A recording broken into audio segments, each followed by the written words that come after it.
This channel does not promote any violent, harmful, or illegal activities. All content provided by this channel is meant for an educational purpose only. স্বাস্থ্য শিবিরের শুভ সূচনা করেছিলাম এবং প্রথম দিন প্রায় ৫,২০০ মতো রেজিস্ট্রেশন হয়েছিল এবং ডায়মন্ড হারবার বিধানসভার বিস্তীর্ণ এলাকা জুড়ে দুটো ব্লক এবং মিউনিসিপ্যালিটি মিলিয়ে মডেল ক্যাম্প সহ আমরা ৪১টা ক্যাম্প করেছিলাম এবং ১০ দিন ডায়মন্ড হারবার বিধানসভায় সেই ক্যাম্প চলে। ২ তারিখ থেকে শুরু হয়ে প্রায় ১১ই জানুয়ারি ১০ দিন বিভিন্ন জায়গায় ৪১টা ক্যাম্প চলে, একটা মডেল ক্যাম্প এবং ৪০টা নর্মাল ক্যাম্প, যেখানে নর্মাল ক্যাম্পে ২টো করে ডাক্তারদের চেম্বার ছিল এবং মডেল ক্যাম্পে ৩টে, পরবর্তীকালে ৫টা অবধি আমরা বাড়িয়ে ডাক্তারদের চেম্বার করেছিলাম। আমরা যখন এটা লঞ্চ করি আমরা ভেবেছিলাম হয়তো এক একটা ক্যাম্পে খুব বেশি হলে দিনে ১০০-১৫০ রেজিস্ট্রেশন হবে। আমাদের ক্যাম্পগুলো শুরু হচ্ছে সকাল ৯টা, চলছে বিকেল ৫টা অবধি। তার মধ্যে ডাক্তার বা চিকিৎসক যারা রয়েছে তাদেরকে দুপুরে আমরা চেষ্টা করেছি আধ ঘন্টা ১ ঘন্টা ব্রেক দেওয়ার। তবে যে অমানবিক পরিশ্রম তারা করেছে আমি তাদের কাছে চিরকৃতজ্ঞ।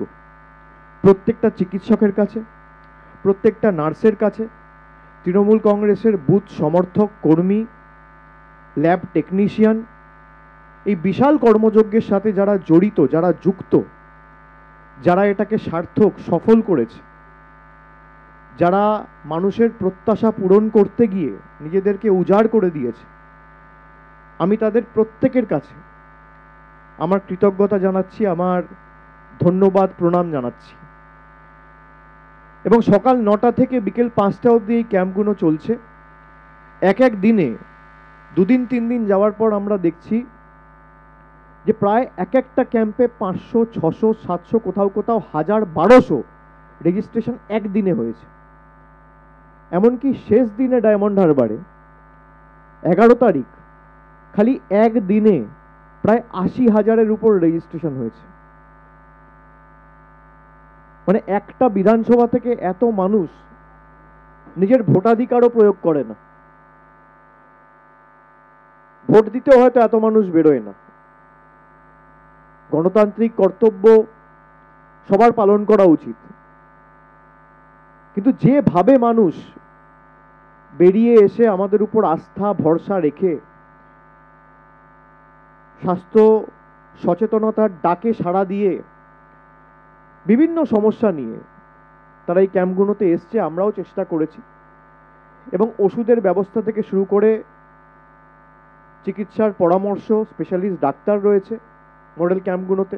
টেস্ট করলে তৎক্ষণাৎ হাতে সঙ্গে সঙ্গে রিপোর্ট পাঠিয়ে দেওয়া হচ্ছে, কারোর হাতে না দিতে পারলে পরবর্তীকালে ফোন নাম্বার নিয়ে হোয়াটসঅ্যাপে পাঠিয়ে দেওয়া হচ্ছে। তো এই সুবিধা, এই সার্ভিসেসগুলো আমরা দিতে পেরেছি এবং খালি ডায়মন্ড হারবার বিধানসভা থেকে ১০ দিনে প্রায় ২.৫ লক্ষ মানুষ তাদের নাম নথিভুক্ত করে বিভিন্ন ক্যাম্পের মাধ্যমে চিকিৎসা পেয়েছে। একাধিক রেফারেল কেস আমরা পেয়েছি, যেগুলো মডেল ক্যাম্পে রেফার করা আমরা মডেল ক্যাম্পে রেফার করেছি, যেগুলো কলকাতার বড় হাসপাতাল বা ডায়মন্ড হারবার মেডিকেল কলেজে রেফার করার আমরা সেগুলো সেখানেও করেছি। এবং ফলতায় শুরু হয়েছে ১২ তারিখ থেকে, ১২, ১৩, ১৪, ১৫, আজকে চতুর্থ দিন, ৩ দিন হয়েছে। কালকেও ১৩,০০০-এর উপর রেজিস্ট্রেশন হয়েছে। এই যে এক এক দিনে ১৩,০০০, ১৪,০০০, ১২,০০০ রেজিস্ট্রেশন, তার মানে ৪০টা ক্যাম্প যদি হয়, এক একটা ক্যাম্পে গড়ে মানুষ প্রায় ৩০০ থেকে ৩৫০ মানুষ ডেইলি আসছে। এবং শুধু ডায়মন্ড হারবার নয়, দক্ষিণ ২৪ পরগনার বিভিন্ন জায়গা থেকে যেমন লোকজন এসছে। আপনারা দেখেছেন আরামবাগ থেকে একটি শিশু ২ দিন আগে এসেছিল, রেজিস্ট্রেশন করাতে গিয়ে তারা জানতে পারে যে তার বাড়ি খানাকুলে। এবং আমাকে যখন তারা জানায় যে শুধু দক্ষিণ ২৪ পরগনা বা ডায়মন্ড হারবার না, বা পার্শ্ববর্তী যে বিধানসভাগুলো আছে শুধু সেই বিধানসভা নয়, একাধিক দূর দূরান্ত থেকে অনেক কেস আমাদের কাছে এসছে। শুধু জলপাইগুড়ি থেকে ককলিয়ার ইমপ্ল্যান্টের জন্য একটা শিশু যে ঠিকমতো শুনতে পায় না, তারা এসছে। আবার গতকাল ওই একই ককলিয়ার ইমপ্লান্টের একটা কেস দক্ষিণ দিনাজপুর থেকে এসছে।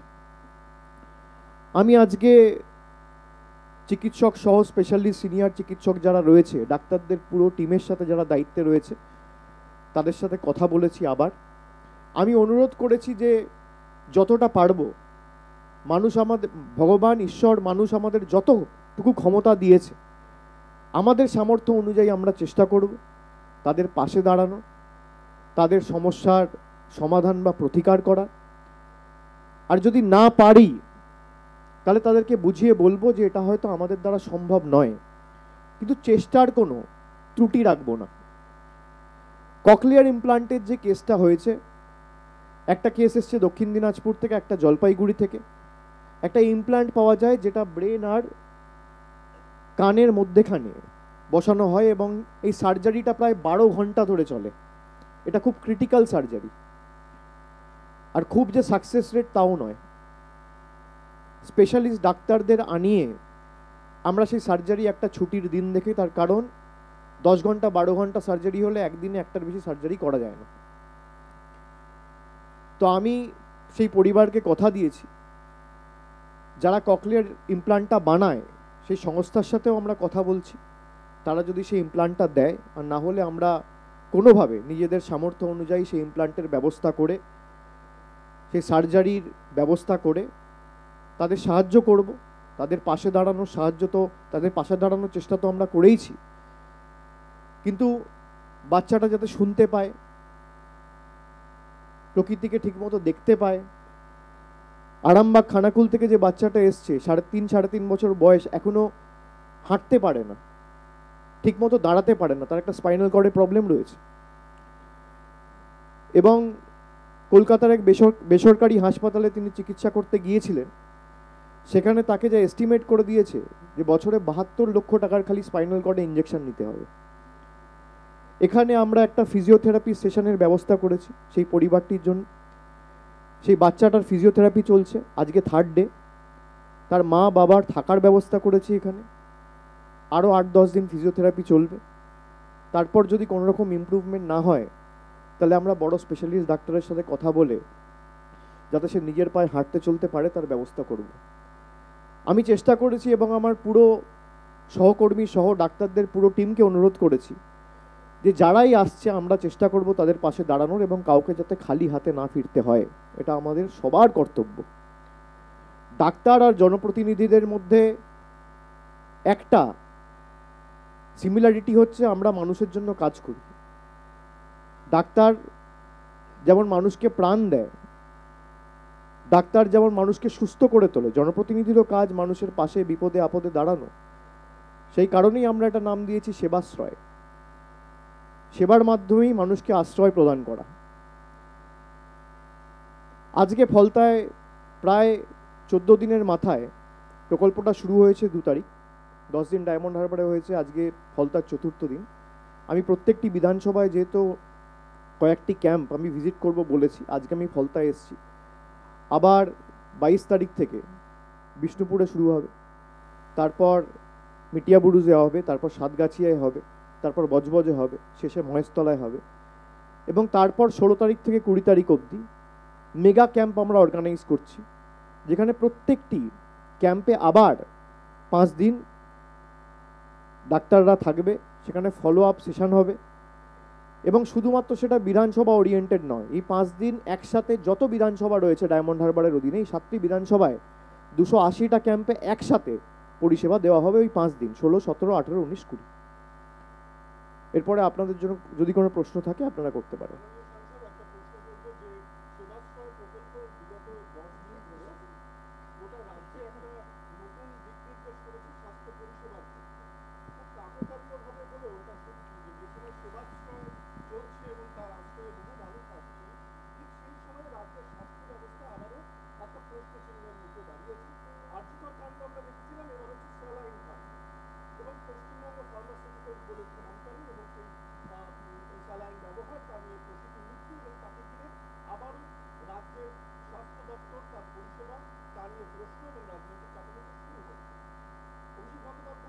না, এটা কম্প্যারিজন করা ঠিক না আমি মনে করি, তার কারণ আমি আমার সামর্থ্য সীমাবদ্ধ ক্ষমতা অনুযায়ী যতটুকু জনপ্রতিনিধি হিসেবে করা উচিত আমি করছি। রাজ্য সরকার বিগত 13 বছরে 14 বছরে 2011 সালে ক্ষমতা আসার পর আপনি যদি দেখেন, আপনি যে বলছেন রাজ্যের স্বাস্থ্য ব্যবস্থা প্রশ্নচিহ্নের মুখে, এটার সাথে আমি একমত নই। কটা মেডিকেল কলেজ হয়েছে, কটা সুপার স্পেশালিটি হাসপাতাল হয়েছে, বিনামূল্যে চিকিৎসা হচ্ছে, স্বাস্থ্যসাথী কার্ড হয়েছে, এবং এই যে Swasthya Sathi card, no questions asked, কেন্দ্র সরকারের যে প্রকল্প আয়ুষ্মান ভারত, যেখানে একাধিক শর্ত রয়েছে। আপনার হাতে মোবাইল ফোন থাকলে, স্মার্টফোন থাকলে আপনি আয়ুষ্মান ভারত পাবেন না, বাড়িতে দু চাকা থাকলে, মোটরসাইকেল থাকলে পাবেন না, ফ্রিজ থাকলে পাবেন না। আমরা স্বাস্থ্যসাথী কার্ড সবাইকে দিয়েছি, জাতি দলমত বর্গ বর্ণ ধর্ম নির্বিশেষে। কোথাও একটা ঘটনা ঘটলে সেটা অত্যন্ত দুঃখজনক। রাজ্য সরকার তার তরফ থেকে অবস্থান স্পষ্ট করেছে, তদন্ত কমিটি গঠন করা হয়েছে এবং তদন্ত চলছে। যদি কারোর গাফিলতি এখানে পাওয়া যায় তার বিরুদ্ধে কঠোর থেকে কঠোরতম ব্যবস্থা নেওয়া হবে। এবং আমরা এগুলো আগেও করেছি, দলমত নির্বিশেষে প্রশাসন ব্যবস্থা নিয়েছে। আপনারা এটা দেখেছেন যে বিরোধী রাজনৈতিক দলের কাউকে ফাঁসাতে হবে।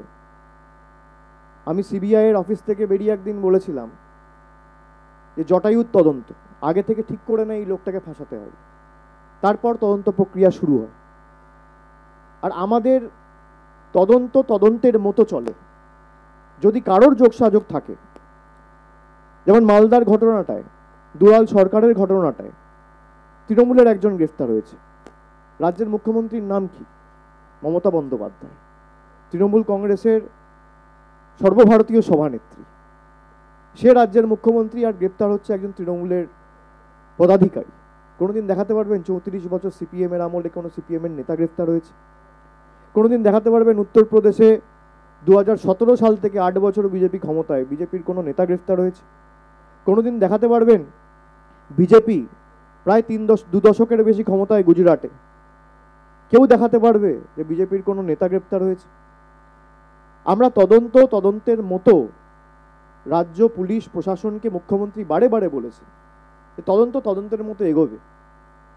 যদি কেউ কোনো রকম ভুল করে, কোনো রকম কোনো অপরাধের সাথে যুক্ত থাকে, সে যে রাজনৈতিক দলের হোক, যে বর্গের হোক, যে ধর্মের হোক, যে জাতির হোক, একজন দোষী, একজন অপরাধী। অপরাধীর কোনো জাত হয় না, অপরাধীর কোনো ধর্ম হয় না, কোনো রাজনৈতিক দল হয় না। আমরা ব্যবস্থা নিয়েছি এবং আগামী দিনেও ব্যতিক্রম হবে না।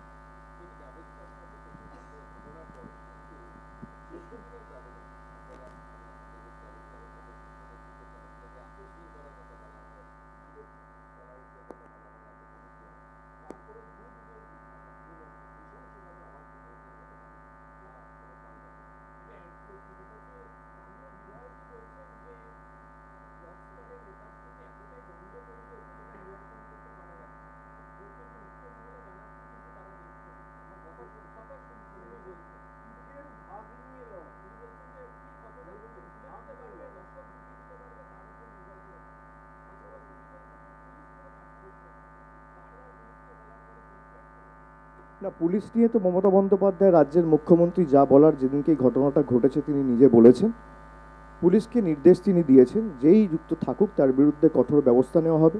গোষ্ঠীদ্বন্দ্ব নিয়ে যে প্রশ্ন আপনারা তুলছেন, একটা রাজনৈতিক দল যখন বড় হয় তখন এই জিনিসগুলো স্বাভাবিক। গোষ্ঠীদ্বন্দ্ব কি বিজেপিতে নেই? গোষ্ঠীদ্বন্দ্ব কি সিপিএম যখন ক্ষমতায় ছিল তখন ছিল না? গোষ্ঠীদ্বন্দ্ব সব জায়গায় থাকে। একটা বাড়িতে, একটা পরিবারে যদি 6 জন থাকে, 6 জনের মধ্যে 4 জনের ঝগড়া থাকে। সেখানে একটা রাজনৈতিক দল যার লক্ষের উপর পদাধিকারী, 50,000-এর উপর নির্বাচিত প্রতিনিধি, পঞ্চায়েত স্তর যদি আপনি দেখেন, বুথ সভাপতি যদি আপনি ধরেন, পঞ্চায়েত সমিতির সভাপতি যদি আপনি ধরেন, অঞ্চল সভাপতি যদি ধরেন, ওয়ার্ড সভাপতি যদি ধরেন, তাহলে লক্ষের উপর দলীয় পদাধিকারী। তো এত বড় পরিবার, সেখানে 2-4 জনের মধ্যে মনোমালিন্য, মতভেদ থাকতেই পারে এবং এটা স্বাভাবিক। সবার মধ্যে যখন একটা এনভায়রনমেন্টে কাজ করেন, আপনারা অফিসে চাকরি করেন, কাজ করেন, আপনাদের সাথে কারোর মতভেদ থাকতে পারে, থাকে। একটা অফিসে যদি 100 জন চাকরি করে, কতজনের সাথে কতজনের সমস্যা হয়? এটা পরিবারের নিয়ম, এটা সংসারের রীতি নীতি। তার মানে এই না যে আমি যা ইচ্ছা করে বেড়াবো। যদি কেউ কোনো রকমভাবে দলকে দুর্বল করতে চায়, তার বিরুদ্ধে বিগত দিনেও দলীয় শৃঙ্খলা কমিটি ব্যবস্থা নিয়েছে, আগামী দিনও ব্যতিক্রম হবে না। এবং কোনো অপরাধের সাথে যদি কেউ যুক্ত থাকে, রাজ্যের পুলিশ প্রশাসন দলমত নির্বিশেষে তার বিরুদ্ধে কঠোর থেকে কঠোরতম ব্যবস্থা নেবে। মুখ্যমন্ত্রী তার বক্তব্য রেখেছেন, স্পষ্ট করে বলেছেন যেই যুক্ত থাকুক কাউকে রেয়াত করবে না। এবং এই যে ঘটনাগুলো ঘটেছে, কোনো সরকার জ্যোতিষ বা গণৎকার নয় যে আগে থেকে আমি জানতে পারলাম এই ঘটনাটা ঘটবে, এটা আটকাই।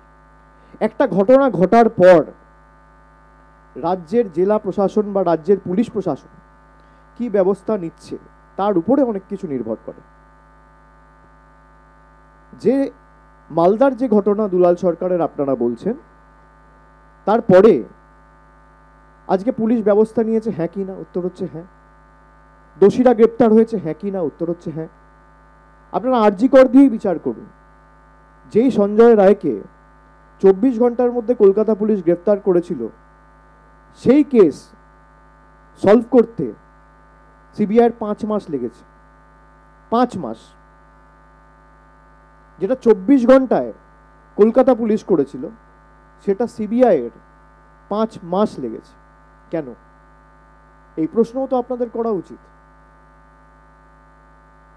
কেউ যদি ভাবে দলে যেমন ভালো লোক থাকে, খারাপ লোকও থাকে, প্রত্যেকটা দলে থাকে, প্রত্যেকটা পরিবারে থাকে, প্রত্যেকটা ঘরে থাকে। সবাই যদি ভালো হতো তাহলে তো অপরাধ শূন্য হয়ে যেত, তাহলে তো স্বর্গ হয়ে যেত সমাজটা। তা তো নয়। কিন্তু সমাজে খারাপ লোকের থেকে ভালো লোকের সংখ্যা বেশি, সেই জন্য সমাজটা আজও বেঁচে আছে। অপরাধ তো অনেক জায়গায় হয়। বিজেপির কত লোকেরা কত কিছু করেছে। অজয় মিশ্র, তার ছেলে কৃষকদের উপর, আন্দোলনরত কৃষকদের উপর গাড়ি চালিয়ে চলে গেছিল লক্ষ্মীমপুর খেড়িতে, আপনারা ভুলে গেছেন? তারপরেও সেই অজয় মিশ্রকে টিকিট দেওয়া হয়েছে। বিজেপি ব্যবস্থা নিয়েছে। আপনারা বলছেন বিরোধীরা প্রশ্ন করছে। বিরোধীরা কে? সিপিএম। ভুলে যাচ্ছেন সিপিএম এর অত্যাচার। ধানতলা, বানতলা, চমকাইতলা, সিঙ্গুর, নন্দীগ্রাম, নেতাই, একের পর এক গণহত্যা। কেশপুর, গড়বেতা, চমকাইতলা। ভুলে যাচ্ছেন বিজেপির অত্যাচার। উন্নাওয়ের এমএলএ, যিনি ধর্ষণের সাথে নিজে সরাসরি অভিযুক্ত ছিলেন, তাকে বিজেপি লালন পালন করে রেখেছিল। সুপ্রিম কোর্টের অর্ডারের পর বরখাস্ত করেছে, বহিষ্কার করেছে। ব্রিজভূষণ সিং, দেশের হয়ে যারা স্বর্ণ পদক জিতেছে কুস্তিগীরদের সাথে শ্লীলতাহানি করেছে, মেয়েদের সাথে, মহিলাদের সাথে, সেই ব্রিজভূষণ সিংকে আড়াল করেছে বিজেপি দিনের পর দিন, মাসের পর মাস, বছরের পর বছর। প্রশ্ন করে কে? আর এখানে আমরা যখন বলেছি জিরো টলারেন্স, জিরো টলারেন্স, একটা ঘটনা ঘটলে ঘটে যাওয়ার পর কি ব্যবস্থা নিচ্ছে, ঘটার পরে সেই পুলিশ প্রশাসন কি ব্যবস্থা নিচ্ছে, দলের নেতৃত্ব কি ব্যবস্থা নিচ্ছে, পার্টির ডিসিপ্লিনের ঊর্ধ্বে কেউ নয়। তৃণমূলের একজন বুথ স্তরের কর্মীকেও দলের ডিসিপ্লিন মেনে চলতে হবে। দলের জেনারেল সেক্রেটারি হিসেবে আমাকেও সেই একই শৃঙ্খলা ডিসিপ্লিন মেনে চলতে হবে। দলীয় শৃঙ্খলার ঊর্ধ্বে কেউ নয়। শৃঙ্খলা পরায়ণ হয়ে দল করতে হবে, এটা মানুষের দল। আমি আপনাদের মাধ্যমে তৃণমূলের প্রত্যেকটা কর্মীকে এই বার্তাই আজকে দিচ্ছি যে মানুষ আমাদের নির্বাচিত করেছে, মানুষের জন্য কাজ আমাদের করতে হবে। কিন্তু মানুষের কাজ করতে গিয়ে ওই কিছু লোক আছে ধরাকে সরাজ্ঞান করে যে আমার থেকে বড় কেউকেটা কেউ নেই, যারা ভাবে, তাদের জন্য কিন্তু তৃণমূলের দরজা আগামী দিন বন্ধ থাকবে। বিনয়ী হতে হবে, বিনম্র হতে হবে, মানুষের কাছে হাত জোড় করে পৌঁছাতে হবে, সারা বছর থাকতে হবে। আর যারা ভাবছে এলাকা দখল করে ময়ূরীশী পাট্টার মতো দল চালাবো, তাদের কিন্তু কপালে বিপদ আছে। এই একই ভুল সিপিএম করত, এই একই ভুল অন্য জেলায় বিজেপি করেছে। আমরা মানুষের দল, আমাদের সাথে সিপিএম, বিজেপি, কংগ্রেসের বেসিক একটা পার্থক্য, ডিফারেন্স রয়েছে। এই যে আমি সেবাশ্রয় ক্যাম্প করছি, এবছর তো কোনো নির্বাচন নেই, আমি কেন করছি? আমাদের এটা কাজ, আমাদের এটা জনপ্রতিনিধি হিসেবে দায়িত্ব, কর্তব্য, দায়বদ্ধতা। মানুষ যদি আমাদের উপর আস্থা রাখে, ভালোবাসা রাখে, কত চেষ্টা করেছে, কি না করেছে। সন্দেশখালী থেকে শুরু করে আরজি কর, মানুষ দুহাত তুলে তৃণমূলকে আশীর্বাদ করেছে। যত কুৎসা হয়েছে, মানুষের জনসমর্থনের ভিত আরো শক্ত হয়েছে। তারপরে আমাদের মানুষের জন্য যদি না করি, তাহলে কার জন্য করব? রাজনীতিতে বিজেপি, সিপিএম, কংগ্রেস এরা রাজে বিশ্বাস করেছে, আমরা নীতিতে বিশ্বাস করেছি। দুটোর মধ্যে পার্থক্য রয়েছে। তৃণমূল কংগ্রেস সমর্থকদের বুঝতে হবে, কর্মীদের বুঝতে হবে। এটুকুই আমার বলার।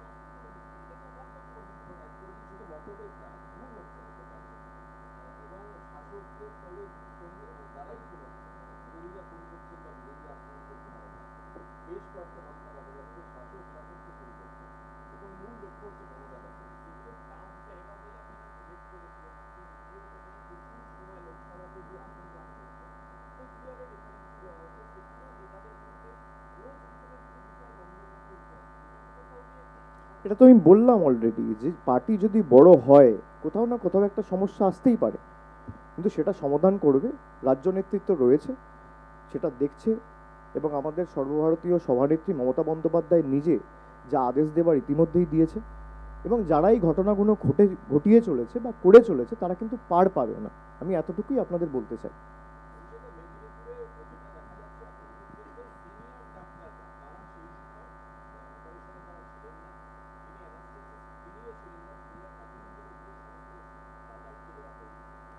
কারোর যদি কোনো গাফিলতি থাকে, আমার মনে হয় কঠোর থেকে কঠোরতম ব্যবস্থা নেওয়া উচিত। মানুষের প্রাণের বা জীবনের থেকে মূল্যবান এই পৃথিবীতে আর কিছু নেই। একটা মানুষের জীবন, প্রাণ মানে আমাদের কাছে মণিমুক্তের মতো হওয়া উচিত। কোনো গাফিলতির কারণে, কোনো ভুল ত্রুটির কারণে যদি একটা মানুষকে প্রাণ হারাতে হয় বা একটা প্রসূতির মৃত্যু ঘটে, তার বিরুদ্ধে আমার মনে হয় কঠোর থেকে কঠোরতম ব্যবস্থা নেওয়া উচিত। ডিপার্টমেন্টাল প্রসিডিং ইনিশিয়েট করা উচিত, এবং এমন ব্যবস্থা নেওয়া উচিত যেন দৃষ্টান্ত হিসেবে আমাদের সমাজে থাকে, এর যাতে পুনরাবৃত্তি না হয়।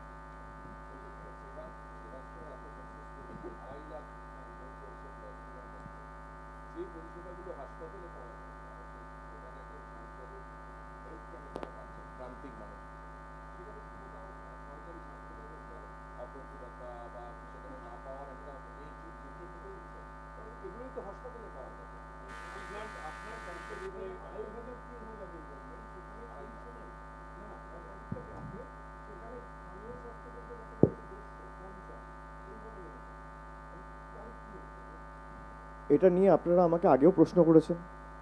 আমি আপনাদের বলেছি যে আমি যে প্রচেষ্টাটা করেছি, যে প্রত্যেকটা গ্রাম পঞ্চায়েতে আমি 4টে করে ক্যাম্প করেছি। এবার একটা গ্রাম পঞ্চায়েতে যদি 25টা বুথ হয়, তাহলে 6টা 7টা বুথ পিছু আমি একটা করে ক্যাম্প করেছি। রাজ্য সরকারের যে ব্যবস্থা রয়েছে, রাজ্য সরকারের পিএইচসি রয়েছে, মেডিকেল কলেজ রয়েছে, হাসপাতাল রয়েছে, রুরাল হাসপাতাল রয়েছে, সুস্বাস্থ্য কেন্দ্র রয়েছে, সাব সেন্টার রয়েছে, সেগুলো ব্লক ওয়াইজ রয়েছে। কোথাও দেখবেন আপনি একটা জিপিতে একটা সাব সেন্টার রয়েছে। আমি চেষ্টা করেছি যে একটা জিপিতে 4টে করার। কারণ অনেক মানুষের কি হয়, 4 কিলোমিটার 5 কিলোমিটার দূরে হাসপাতাল, পিএইচসি এত দূরে কি করে যাব? সবার কাছে তো 2 চাকা 4 চাকা নেই, অনেক মানুষকে হেঁটে যেতে হয়, অনেককে সাইকেলে যেতে হয়। তো কারোর বাড়ির পাশে যদি ক্যাম্প হয়, সে তো আসবেই, সে কোথায় যাবে? রাজ্য সরকারের মতো যথেষ্ট করেছে, আমি আবার বলছি, কিন্তু আমি আমার মতো করে চেষ্টা করেছি যে আরো ভালো করে সংগঠিত করে কিভাবে এই ক্যাম্পগুলোকে মানুষের দোরগোড়ায়, দরজায় নিয়ে যাওয়া যায়। রাজ্য সরকার তো দুয়ারে সরকার করেছিল,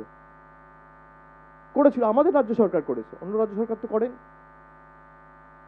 রাজ্য সরকারের মতো পরিষেবা দিচ্ছে। আমি ডায়মন্ড হারবারের নির্বাচিত তৃতীয়বারের সাংসদ, একজন জনপ্রতিনিধি হিসেবে আমার যতটুকু করণীয় আমি করেছি। এই যে আপনারা এসে আমাকে প্রশ্ন করছে, আপনারা বিভিন্ন চ্যানেলে রয়েছে, আমি চ্যানেলের নাম করছি না, আপনারা এসছেন, সবাই তো কলকাতা থেকে এসছেন, আপনাদের কি এখানে প্রতিনিধি নেই? তাহলে এসছেন কেন? তার মানে কি এখানের প্রতিনিধির উপর আপনাদের ভরসা নেই? একই প্রশ্ন যদি আমি করি, তাই না? আপনারা আপনাদের মতো করে এসছেন, আপনারা সাংবাদিক, আপনাদের অধিকার আছে বাংলার যে কোনো ব্লগ, ভারতবর্ষের যে কোনো গ্রামে গিয়ে প্রশ্ন করার। ঠিক তেমনি জনপ্রতিনিধি হিসেবে আজকে ধরুন আমি সেবাশ্রয় করছি 6টা বুথ, আমার তো ইচ্ছা আছে আজ থেকে 10 বছর পর হোক, 15 বছর পর হোক, একটা বুথে একটা ক্যাম্প হোক। এরই নাম তো জীবন। একটা স্বপ্ন তো দেখতে হবে, সেই স্বপ্নকে বাস্তবায়িত করার জন্য লড়তে হবে। শেষ কহে একদিন সব শেষ হবে, হ্যাঁ আরম্ভ বৃথা তবু অহংকার তবে। আরম্ভ কহিল হেসে যেটা শেষ হয়, সেটাই পুনরায় আরম্ভ উদয়। কবি রবীন্দ্রনাথ ঠাকুর বলেছিলেন। আমি স্বপ্ন দেখবো তবেই তো স্বপ্ন বাস্তবায়িত করব। যখন এই ক্যাম্পের কথা আমি ঘোষণা করেছিলাম, বলেছিলাম এই যে এত বড় কর্মযজ্ঞ কি করে করব ভেবে উঠতে পারিনি। 1200-1400 চিকিৎসক একটা ছাতার তলায় এসে আমাদের সাথে সহায়তা করেছে বলে আজকে অসম্ভবকে সম্ভব করেছি। আজকে বিধানসভায় 40টা ক্যাম্প হচ্ছে। আমার তো ইচ্ছা 15 বছর পরক, 10 বছর পরক, 5 বছর পরক, একটা বিধানসভায় 200 ক্যাম্প হবে। তো আপনাদের যেমন অধিকার আছে সাংবাদিক হিসেবে যেখানে গিয়ে যা ইচ্ছা প্রশ্ন করার, আমার অধিকার আছে জনপ্রতিনিধি হিসেবে। আপনি যেমন আমায় প্রশ্ন করছেন, তার মানে তো এই না আপনাদের প্রতিনিধি তো ডায়মন্ড হারবারে রয়েছে, ফলতায় রয়েছে, ওই তাকে দিয়ে তো প্রশ্ন করাচ্ছেন না, তার মানে কি তার উপর অনাস্থা রয়েছে? তা তো নয়। ঠিক তেমনি আমার অধিকার রয়েছে, তার মানে এই না যে রাজ্য সরকারের উপর মানুষের অনাস্থা রয়েছে। ঠিক আছে, থ্যাংক ইউ।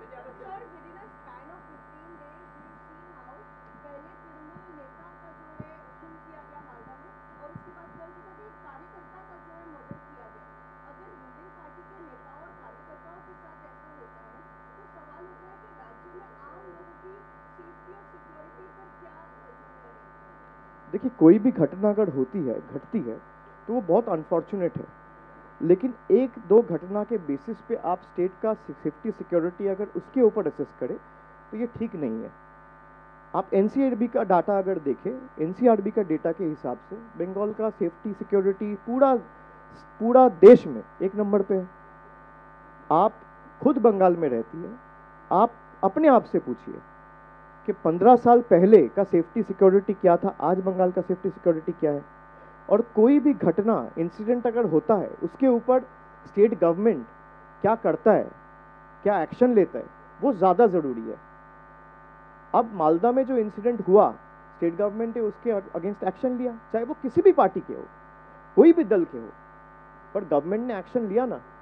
मान लीजिए तृणमूल का सरकार है, दीदी बंगाल की मुख्यमंत्री है, तृणमूल की नेत्री है, और उस तृणमूल के कार्यकर्ता को अगर तृणमूल के सरकार की पुलिस पकड़ती है तो ये दिखाता है सरकार की नीयत क्या है। ये कहीं नहीं आपको मिलेगा, खाली बंगाल में ही मिलेगा। ये आपको यूपी में, गुजरात में, महाराष्ट्र में नहीं मिलेगा। इसलिए तो हम कहते हैं वॉशिंग मशीन। और यहाँ पे आपने अगर गलती किया तो आप कुछ भी कर लो, कोई भी वॉशिंग मशीन काम नहीं करेगा। जनता का वॉशिंग मशीन चलता है यहाँ पे।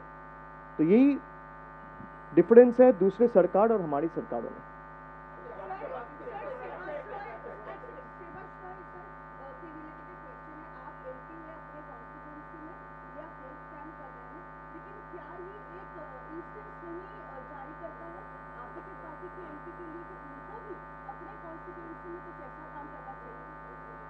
आपने सही कहा है, और ये चीज़ मैंने 2 तारीख को जब लॉन्च किया था तब मैंने साफ कहा था कि खाली एक एमपी नहीं, एक एमएलए नहीं, मान लीजिए पंचायत में भी जो जीता है, एक छोटा सा गांव में जो प्रधान है, उसको भी करना चाहिए। लेकिन करने के लिए उसको साधन चाहिए, संसाधन चाहिए, उसका इनिशिएटिव को कैसे ठीक कर, कैसे ज़मीन पे उतारे, वो जितना भी प्रयास शुरू करेगा उसमें जो भी मेरा मदद या सहायता की ज़रूरत पड़ेगी कर कैसे ज़मीन पे उतारे, वो जितना भी प्रयास शुरू करेगा उसमें जो भी मेरा मदद या सहायता की ज़रूरत पड़ेगी या आवश्यक जो भी सहायता ज़रूरत पड़ेगी मैं मदद करूँगा। तो मुझे लगता है कि ये जो इनिशिएटिव है खाली MP MLAs को नहीं, मान लीजिए एक छोटा सा वार्ड का काउंसिलर है जहाँ पे 5000 वोटर है, छोटा सा म्यूनिसिपैलिटी का, उसको भी करना चाहिए। एक छोटा सा पंचायत मेंबर है, ग्राम पंचायत, जहाँ पे एक बूथ का मेंबर है, खाली 1200 लोग हैं, वहाँ भी करना चाहिए। अब मान लीजिए वहाँ पे आपको 4 डॉक्टर का ज़रूरत पड़े, आपको 5 दिन का दवाई का ज़रूरत पड़े, आपको कैंप खड़ा करने के लिए जो भी संसाधन की ज़रूरत पड़े, वो मदद के लिए अगर मेरे से पूछेगा, मेरे मदद मांगेगा तो ज़रूर मैं मदद करूँगा। लेकिन ये प्रयास सबको उठानी चाहिए। दिल्ली इलेक्शने আপনারা আপকে সাপোর্ট করছেন এবং সেখানে কংগ্রেস এবং আপ লড়াই করছে, কার্যত কংগ্রেসকে না ভোট দেওয়ার আবেদন করছেন। আপনাদের কি ইন্ডিয়া জোট মুখ থুবড়ে পড়লো? কংগ্রেসের প্রতি এত অ্যালার্জি কেন? দেখুন, আমরা যখন ইন্ডিয়া জোট তৈরি করেছিলাম, যখন ইন্ডিয়া জোট হয়েছিল, তখন একটা সিদ্ধান্ত সবাই সমর্থন করেছিল যে যেখানে শক্তিশালী তাকে সেখানে সর্বশক্তি প্রয়োগ করে তার সাথে দাঁড়ানো উচিত।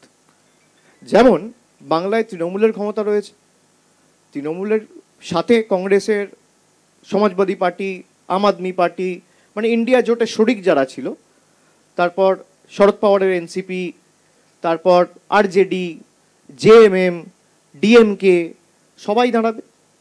যেমন দিল্লিতে আপের সরকার গতবার 70টা আসনের মধ্যে 67টা আসন ওরা জিতেছিল। যেখানে ওদের ক্ষমতা, ওদের সাথে আমরা দাঁড়াবো। যেখানে কংগ্রেসের ক্ষমতা, সেখানে কংগ্রেসের সাথে আমরা দাঁড়াবো। যেখানে DMK-র ক্ষমতা, সেখানে DMK-র সাথে আমরা দাঁড়াবো। এটা তো স্পষ্টভাবে বলা হয়েছিল। তা আপনি কি মনে করেন যে দিল্লিতে কার ক্ষমতা? দিল্লিতে বিজেপিকে পরাজিত কে করতে পারে? আম আদমি পার্টি করতে পারে না কংগ্রেস করতে পারে? আম আদমি পার্টি করতে পারে। ওখানে চিফ মিনিস্টার ছিলেন অরবিন্দ কেজরিওয়াল, তিনি রিজাইন করেছেন, এখন ওদের পার্টির আতিশি চিফ মিনিস্টার। তো বিজেপিকে হারানো আমার উদ্দেশ্য যদি হয়, বিজেপিকে পরাজিত করা যদি লক্ষ্য আমার হয়, তাহলে আমি বিজেপির বিরুদ্ধে যে সর্বশক্তি প্রয়োগ করে লড়ছে তাকে দুর্বল করব কেন? আমার এটুকু প্রশ্ন। যে বিজেপির বিরুদ্ধে সর্বশক্তি প্রয়োগ করে লড়ছে, আমি তো তাকে শক্তিশালী করব, তাকে বলিষ্ঠ করব, তার ভিত আরো মজবুত করব। তা না হলে তো বিজেপির লাভ।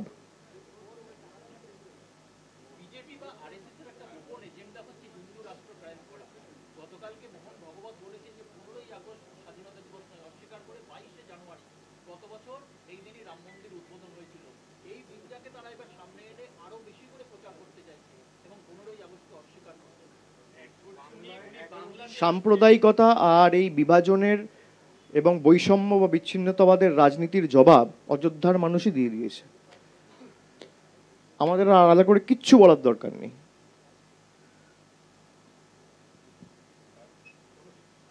হয়ে গেছে, প্রশ্ন আর শেষ হয় না।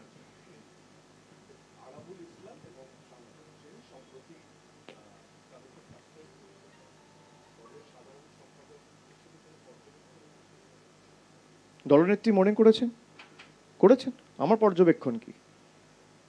দেখুন, আমি আপনাকে যেটা বললাম যে পার্টি ডিসিপ্লিনের ঊর্ধ্বে তো কেউ নয়। একজন কর্মীও, বুথের কর্মীও নয়, আমিও নই। এটা সবাইকে মেনে চলতে হবে। তা আলাদা করে পর্যবেক্ষণের কি আছে? এবং আরাবুল ইসলাম তো বিগত দিনেও সাসপেন্ড হয়েছিল, এমনকি মমতা বন্দ্যোপাধ্যায় সরকার ক্ষমতায় আসার পর তাকে অ্যারেস্টও করা হয়েছিল। আপনারা যদি দেখেনি একের পর এক, আরাবুল ইসলাম, শম্ভুনাথ কাউ, মনে থাকবে এই ঘটনাগুলো। তো অন্য কারোর পুলিশ করেনি, তৃণমূলের মামাটি মানুষের সরকারের পুলিশ করেছে। দলীয় শৃঙ্খলার ঊর্ধ্বে কেউ নয়। মমতা বন্দ্যোপাধ্যায় মনে করেছেন তার সিদ্ধান্ত শিরোধার্য।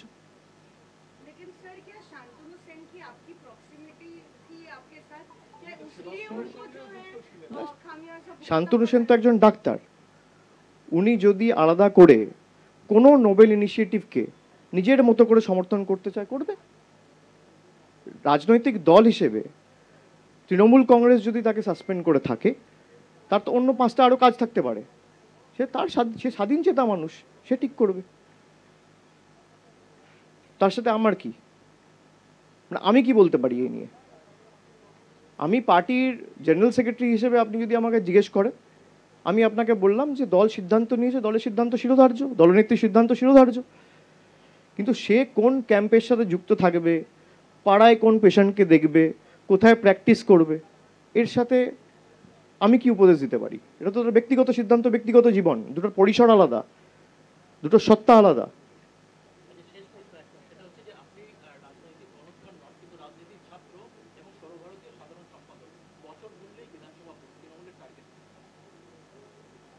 টার্গেট কত মানে বিধানসভা আসনে? দেখুন, আমি তো প্রত্যেকটা আসনে জিততে চাই, টার্গেট কত আবার কি? আমি যেখানেই লড়বো জেতার জন্য লড়বো, তারপর আমি সব জায়গায় জেতার জন্য লড়বো, তারপর মানুষ কাকে জেতাবে, কাকে হারাবে, কাকে ভোট দেবে, কার বিপক্ষে দেবে, সেটা মানুষ ঠিক করবে। আমি কোনো আসন হারার জন্য লড়বো না। আমি 294টা আসনে যখন যাব, আমি যদি জানি এটা আমার সব থেকে দুর্বলতম আসন, তাও আমি গিয়ে সেখানে সর্বশক্তি প্রয়োগ করে লড়বো। আমি বলেছি উত্তরবঙ্গ বলে কিছু নেই, কিছু আমার অভিধানে নেই। গৌড়বঙ্গ, রাঢ়বঙ্গ, দক্ষিণবঙ্গ, কুচবিহার থেকে কাকদ্বীপ একটাই বঙ্গ, পশ্চিমবঙ্গ। যা হবে পশ্চিমবঙ্গের জন্য ইউনিফর্মিটি রেখে হবে। এটা কি 6 নম্বর নাকি? বলো।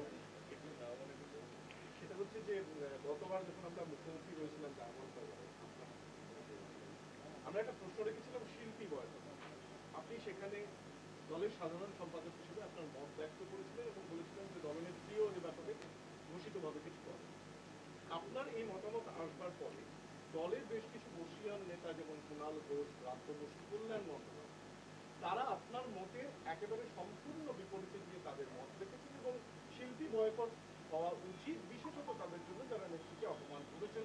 এ ব্যাপারে তারা তাদের মত রেখেছেন। দেখুন, আমি আমার বক্তব্য রেখেছি দলের সাধারণ সম্পাদক হিসেবে। আমি যতটুকু মমতা বন্দ্যোপাধ্যায়কে চিনি, জানি, ছোটবেলা থেকে দেখেছি, মমতা বন্দ্যোপাধ্যায় বয়কট, ভেঙে দাও, গুড়িয়ে দাও, সরিয়ে দাও, হাঁটিয়ে দাও, এই রাজনীতিতে উনি বিশ্বাসী নন। মমতা বন্দ্যোপাধ্যায় যদি এই রাজনীতিতে বিশ্বাসী হতেন, তাহলে আজকে যারা এইসব কথা বলছেন তাদের মধ্যে অনেকে মমতা বন্দ্যোপাধ্যায়কে একটা সময়ে আক্রমণ করেছেন, তাহলে তারাই দলে ফিরতে পারতেন না।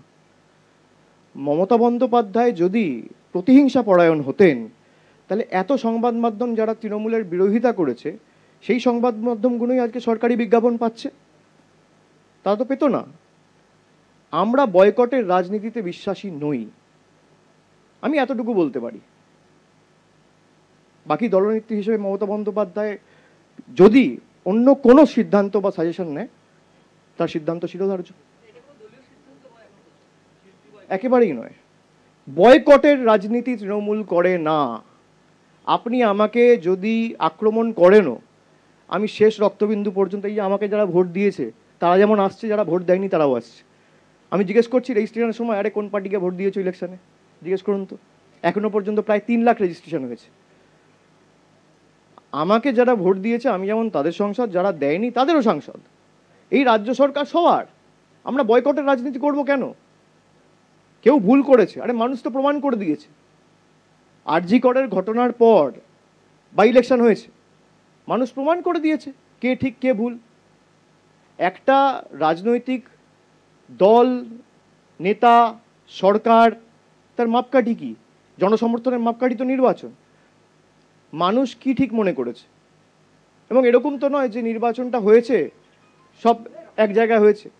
একটা হয়েছে নৈহাটিতে, একটা হয়েছে আপনার হাড়োয়ায়, একটা হয়েছে মেদিনীপুরে, একটা হয়েছে ওই জঙ্গলমহলের তালডাংরায়, একটা হয়েছে আপনার মাদারিহাটে, যেখানে কোনো দিন আমরা জিতিই নি। প্রথমবার জিতেছি দল তৈরি করার পর থেকে। এই মানুষ দুহাত তুলে আশীর্বাদ দিয়েছে। একদম জলপাইগুড়ি থেকে শুরু করে, বাঁকুড়া থেকে শুরু করে, মেদিনীপুর থেকে শুরু করে, সুদূর উত্তর 24 পরগনা নৈহাটি অবধি মানুষ প্রমাণ করে দিয়েছে। কেউ যদি কোনো রকম কোনো প্রতিবাদ করে থাকে, সেটা তার ব্যক্তিগত অধিকার। সবাই স্বাধীনচেতা মানুষ, আমরা কেন বয়কটের রাজনীতি করতে যাব? কিন্তু আমি এটাও বলেছি যে অনেকে ভাবছে যে আমাকে ডাকা হচ্ছে না মানে তৃণমূল বয়কট করিয়েছে। তৃণমূল যেমন বয়কটের সিদ্ধান্ত বা বয়কটের রাজনীতি করে না, ঠিক তেমনি আমি আমার পাড়ায় কাকে ডাকবো, কাকে দিয়ে মঞ্চ বাঁধাবো, আয়োজক হিসেবে বা অনুসূচক হিসেবে এই সিদ্ধান্ত আমার। আমার 20টা সিঙ্গার আছে ভুলে, কাকে ডাকবো তো আমার সিদ্ধান্ত, কমিটির সিদ্ধান্ত। আমার তো পছন্দ হতেও পারে, নাও হতে পারে, তাই না? আমি কী রঙের জামা পরবো, কোথায় হাঁটবো, আমার সিদ্ধান্ত। এটার সাথে বয়কটকে মেলানো উচিত নয়। ঠিক আছে, থ্যাংক ইউ।